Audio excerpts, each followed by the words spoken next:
আসসালামু আলাইকুম ওয়া রাহমাতুল্লাহি ওয়া বারাকাতুহু। এই হযরত জি হুজুর পাক সাল্লাল্লাহু আলাইহি ওয়াসাল্লামের বংশধরের একজন। আলহামদুলিল্লাহি রাব্বিল আলামিন ওয়াসসালাতু ওয়াসসালামু আলা সাইয়্যিদিনা মুহাম্মদ ওয়া আলা আলিহি ওয়া সাহবিহি আজমাইন। আম্মা বা'দ।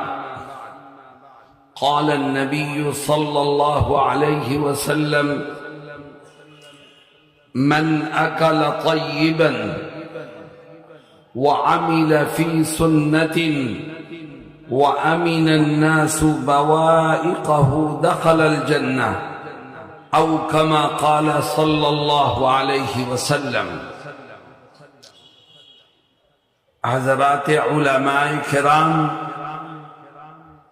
معزز حاضرین اور نوجوان ساتھیوں، اللہ رب العزت کا یہ فضل و کرم اور اس کا احسان ہے کہ اس نے ہم کو اور آپ کو ایمان کی دولت سے مالا مال فرمایا۔ اللہ کا شکر ادا کرو اور دعا کرو کہ اللہ ہمیں ایمان پر زندہ رہنے کی توفیق دے اور ایمان پر ہی موت نصیب فرمائے۔ میرے دوستوں اور ساتھیوں، ہم میں سے ہر ایک کو ایک دن مرنا ہے، دنیا سے جانا ہے، ایک دن ختم ہو جانا ہے۔ سوال یہ پیدا ہوتا ہے کہ جو انسان مرتا ہے وہ کہاں جاتا ہے؟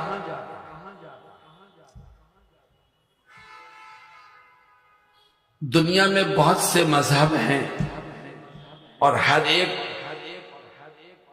الگ الگ نظریہ اور تصور رکھتا ہے، لیکن اسلام نے اپنے ماننے والوں کو یہ بتایا ہے کہ مرنے سے انسان ختم نہیں ہوتا بلکہ ایک دوسری دنیا میں منتقل ہوتا ہے، اور اس دوسری دنیا میں دو ٹھکانے ہیں، ایک جنت ہے، دوسرا جہنم ہے۔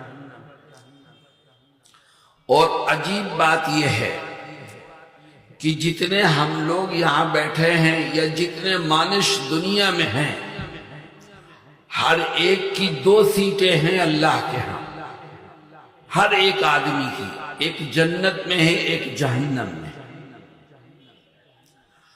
اللہ رب العزت نے دونوں جگہ ہر انسان کی سیٹ رکھی ہے، اور پھر انسان کو یہ اختیار دیا ہے کہ ان میں سے جون سی سیٹ چاہو کینسل کرا دو اور جون سی سیٹ چاہو کنفرم کرا دو۔ ہماری ایک سیٹ جنت میں بھی ہے، ایک جہنم میں بھی ہے۔ آؤ ہم دعا کریں کہ اللہ ہماری جنت والی سیٹ کو کنفرم کر دے اور جہنم والی سیٹ کو کینسل کر دے۔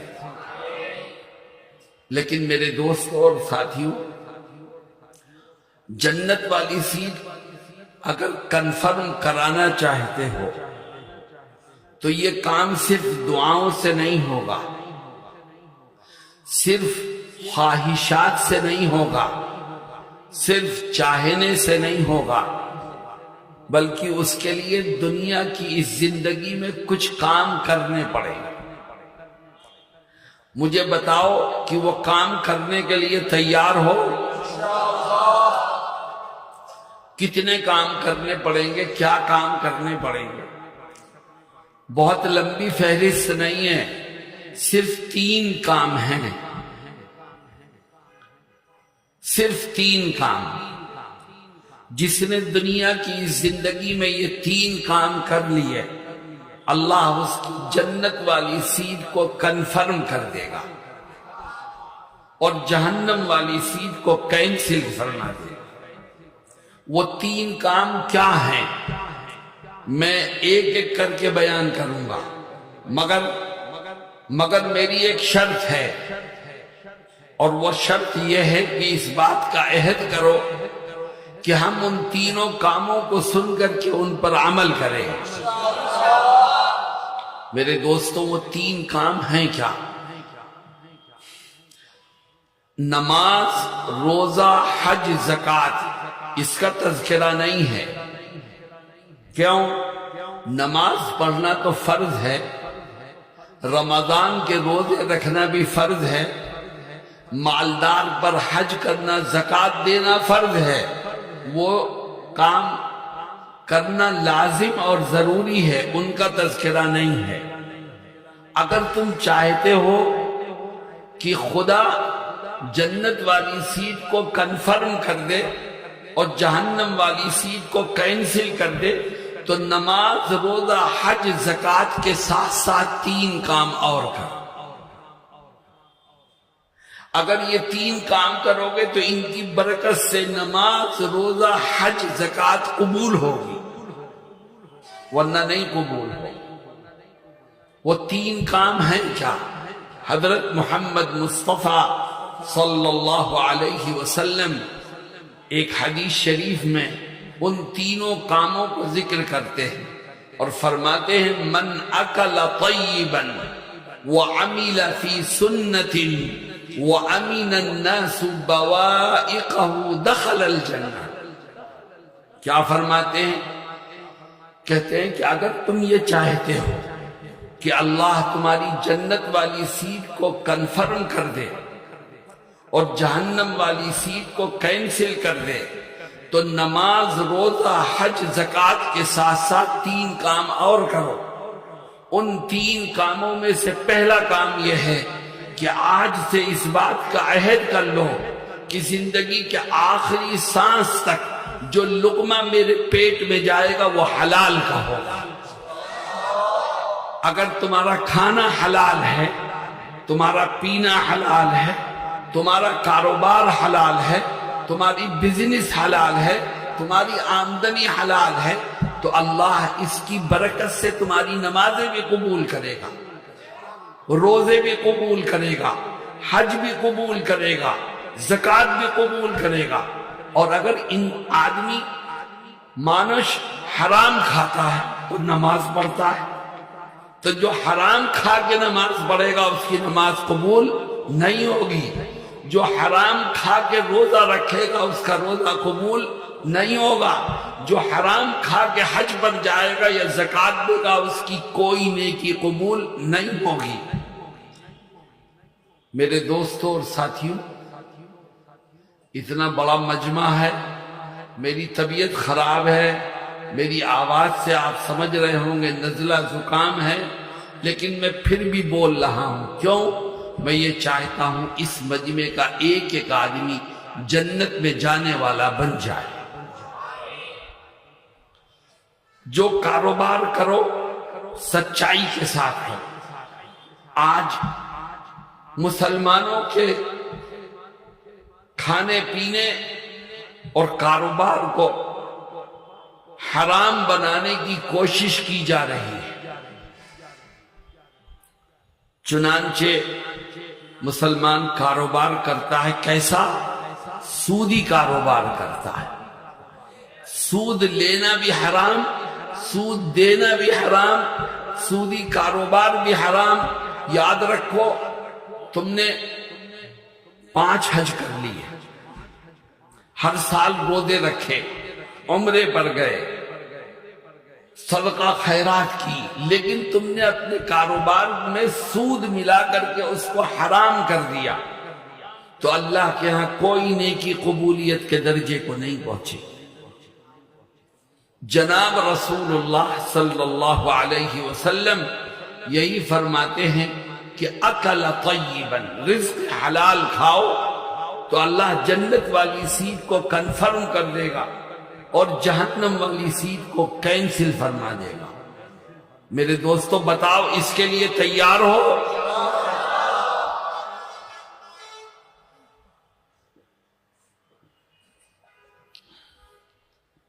آج بہت سے مسلمان مسجد سے دور ہو رہے ہیں، نمازوں سے دور ہو رہے ہیں، عبادت سے دور ہو رہے ہیں۔ کیوں؟ اس لیے کہ جو لقمہ پیٹ میں جا رہا ہے وہ حرام کا ہے، اس لیے خدا کی عبادت سے اس کو نفرت ہو جاتی ہے۔ میرے دوستوں اور ساتھیوں، تھوڑا کماؤ مگر حلال کا کماؤ تو اللہ اس تھوڑے میں بھی برکت عطا فرمائے گا، اور اگر تم زیادہ کماؤ گے مگر حرام کا ہوگا تو یاد رکھو وہ برکت سے خالی ہوگا۔ میں ہندوستان میں ایک جگہ بیان کر رہا تھا اور میں نے کہا کہ تھوڑا کماؤ حلال کا تو خدا اس میں برکت دے گا۔ تو ایک ساتھی نے مجھ سے پوچھا کہ مولانا آپ یہ کہتے ہیں کہ رزق حلال میں برکت ہوگی، تو کیا مطلب؟ میں 1000 ٹکا حلال کا کما کے لایا، میں اپنے رات میں اس کو اپنے تکیے کے نیچے رکھوں گا تو برکت ہوگی؟ کیا مطلب صبح کو وہ یہ 1100 بن جائے گا کیا؟ برکت کا کیا مطلب؟ یہ 1200 ہو جائے گا کیا؟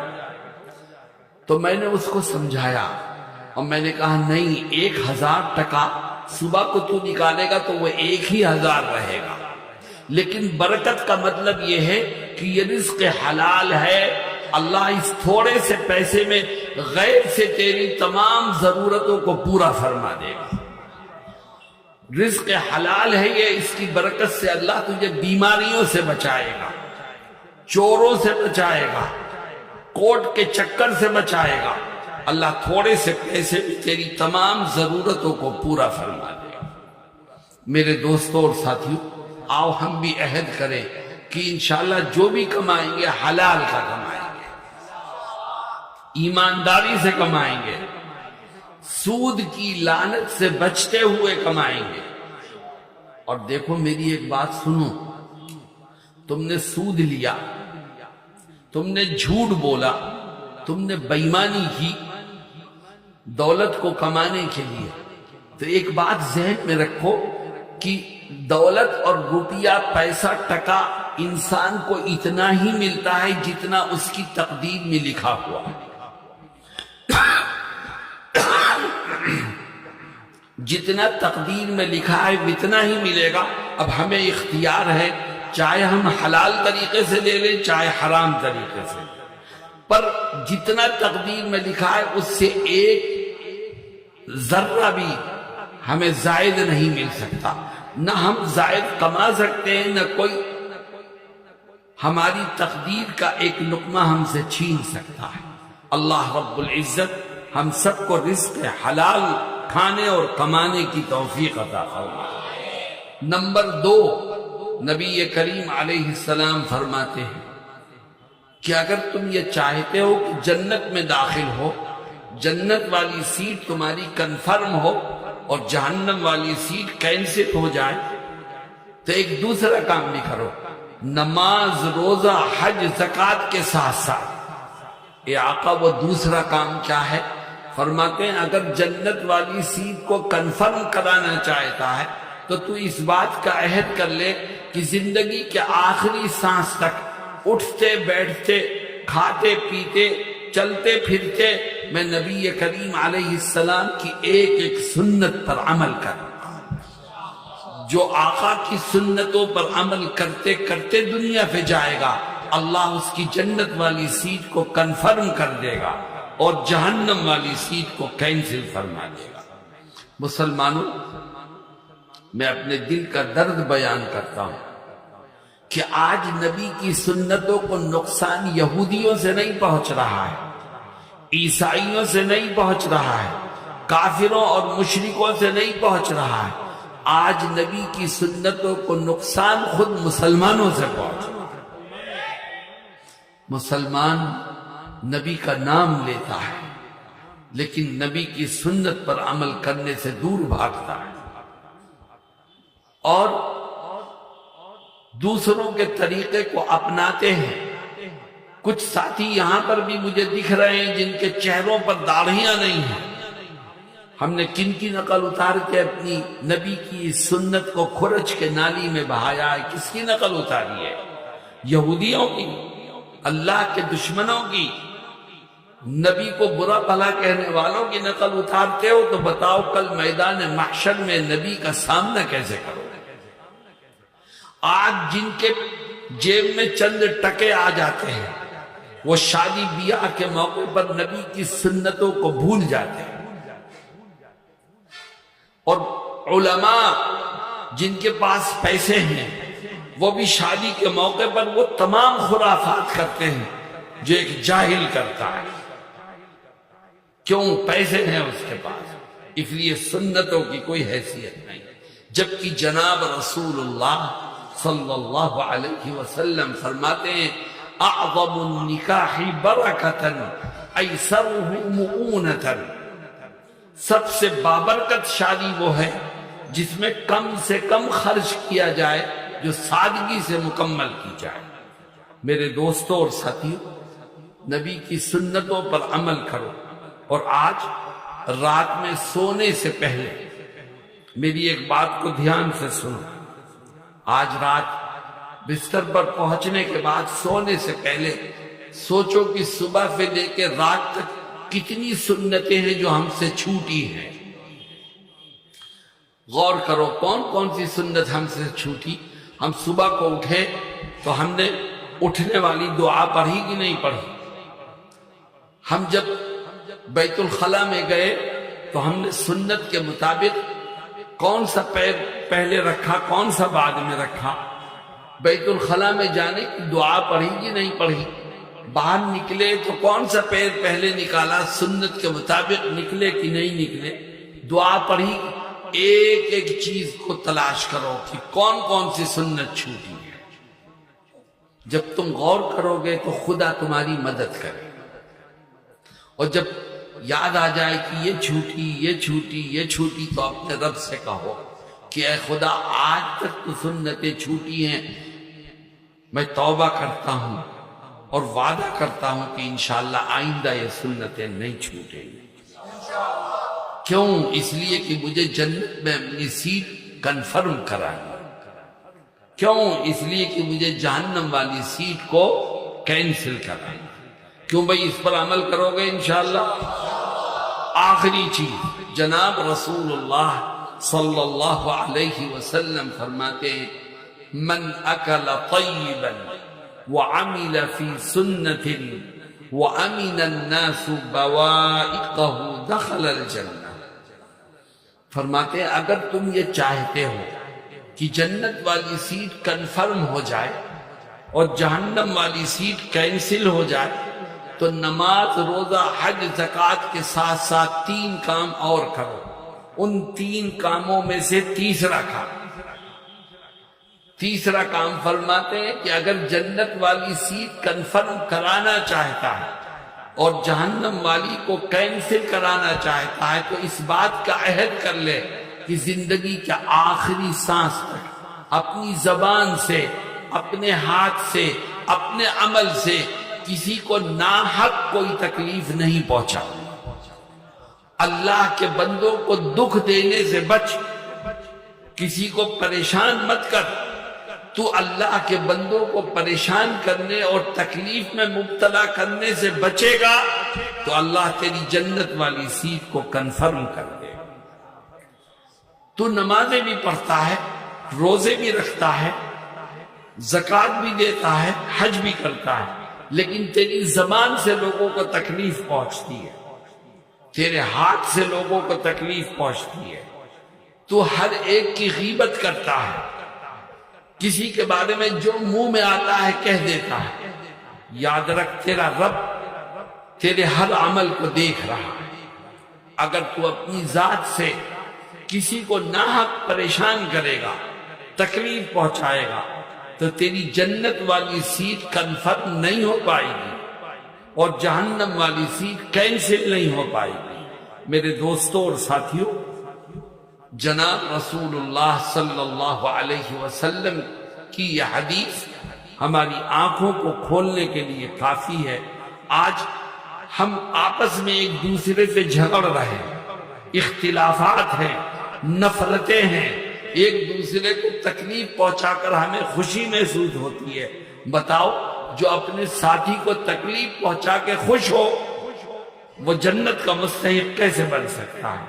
اللہ رب العزت ہم سب کو نیک اعمال کی توفیق عطا فرمائے، اور یہ جو تین اچھائیاں جناب رسول اللہ صلی اللہ علیہ وسلم نے ذکر فرمائی ہیں ان کو اپنانے میں ہماری مدد فرمائے، اور ہمیں کہنے اور سننے سے زیادہ عمل کی توفیق سے مالا مال فرمائے۔